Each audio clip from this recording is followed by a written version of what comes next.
aí galera, tudo bom? Eu tô aqui para conversar com vocês um pouquinho sobre qual a importância do internato na vida prática do estudante de medicina. Mas não tenham dúvida que é o momento mais importante da vida de vocês enquanto formação médica, porque a partir daí vocês no outro dia dormem interno e acordam médicos. Então eu pergunto a vocês, como vocês podem entrar no internato e aproveitar o máximo possível desses 2 anos cruciais na sua formação? Do ponto de vista de clínica médica, clínica cirúrgica, ginecologia obstetrícia, pediatria, não tenho dúvida que o boom, o mais importante do internato de vocês, independente dessa área, é você entender os 3 pilares quando você aborda um paciente. O estudante de medicina adora um pouquinho de matemática, né? A gente tenta sempre matematizar as coisas para tornar as coisas mais simples mesmo, na hora que a gente vai estudar, na hora que a gente vai ver o paciente, e tenta às vezes decorar. Eu vou fazer isso com vocês, apesar de eu odiar fazer isso, mas eu acho que é bem didático. Percebam que quando você encontra um paciente, vocês normalmente aprendem na formação de vocês a fazer uma anamnese. Depois da anamnese você vai ver um exame físico. Depois do exame físico você vai fazer a solicitação dos exames complementares para, enfim, você chegar ao diagnóstico. Então é anamnese, mais exame físico, mais exames complementares. É igual ao diagnóstico. Aí eu pergunto a vocês, somando cada fator desse, se você faltar um pouco na anamnese, vai ter que pesar no exame físico. E se faltar no exame físico, vai ter que pesar no exame complementar. Percebam que a maior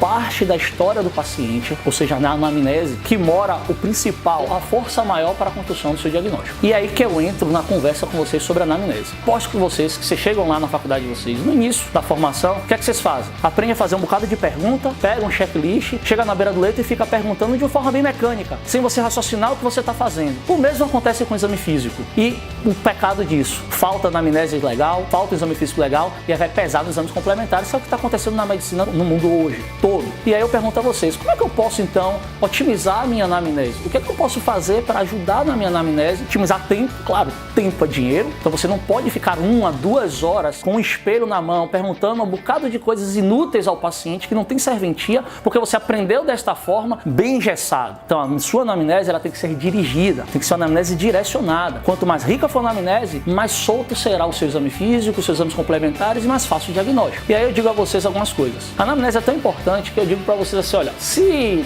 suponha, Donald Trump, o presidente dos Estados Unidos, talvez um dos homens mais poderosos do mundo, viesse aqui hoje, pro Brasil, você escolheria quem para entrevistá-lo? Vou te dar 2 opções, não tenho nada contra nem a favor de nenhum deles, e eu sempre digo isso. Você pode escolher Fausto Silva, para fazer a entrevista com o Donald Trump, ou você pode escolher, não sei, talvez Marília Gabriela. Eu aposto que a grande maioria, se não todos, escolheriam Marília Gabriela. Aí eu pergunto a vocês, o que é que muda um entrevistador se o entrevistado é o mesmo? A mesma coisa serve na medicina. O entrevistado é o paciente, é o mesmo. Então, o médico é quem vai guiar a entrevista. Do mesmo jeito que você escolhe quem vai entrevistar Donald Trump com cuidado, você tem que escolher com cuidado quem vai fazer a anamnese específica daquele paciente. E você tem que estar preparado para fazer isso com qualquer paciente, sem ser de forma engessada, de forma rígida. Fazer as perguntas pertinentes. E aí entra alguns pilares, algumas dicas. Por exemplo, isso eu falo em algumas aulas, direto, muito. Os princípios de Carlos Geraldo, que é um expert do ponto de vista de raciocínio clínico, de raciocínio diagnóstico, um dos pontos que ele fala é: entenda, antes de mais nada,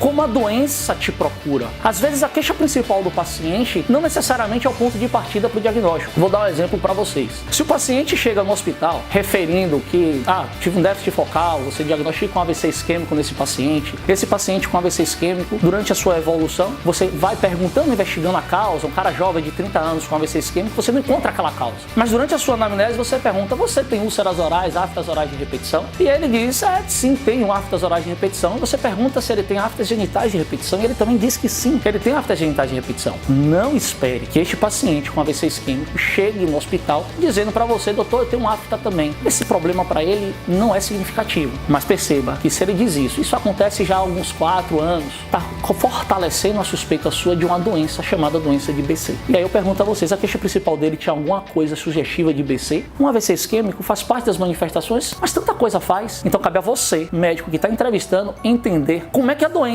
procurou o paciente. A doença procurou o paciente com aftas orais e evoluiu com AVC isquêmico, mas o doente te procurou com AVC isquêmico. São 2 coisas diferentes. Isso é crucial. Entender isso é muito importante. Mesma coisa quando a gente dá aquele exemplo de náusea e vômito, cefaleia e febre. Isso no pronto-socorro escrito de forma bem grosseira. Tem um dor de cabeça, tem um febre, tem um vômito. É óbvio que é a hora de você pensar em meningite. No entanto, cuidado. Se toda vez que você olhar essa tríade você fizer uma punção lombar, sua emergência não anda. Por quê? Também faz essa tríade gastroenterite. Se você tiver uma gastroenterite viral, você vai ter náusea, vai ter vômito, pode ter febre, pode ter cefaleia. Então perceba que, além de você entender como a doença te procura, você tem que entender a ordem dos fatores. E a ordem dos fatores altera o produto. Medicina não é matemática. Consequentemente, se você coloca que o paciente chega para você com dor de cabeça importante, também tem vômito, também tem febre, a sua suspeita é diferente de um paciente que chega com muito vômito, mas que também tem febre e que tem um pouquinho de dor de cabeça. Então percebam que na hora de escrever no papel parece tudo igual, mas na hora de colher e de conversar com o paciente a coisa muda de figura.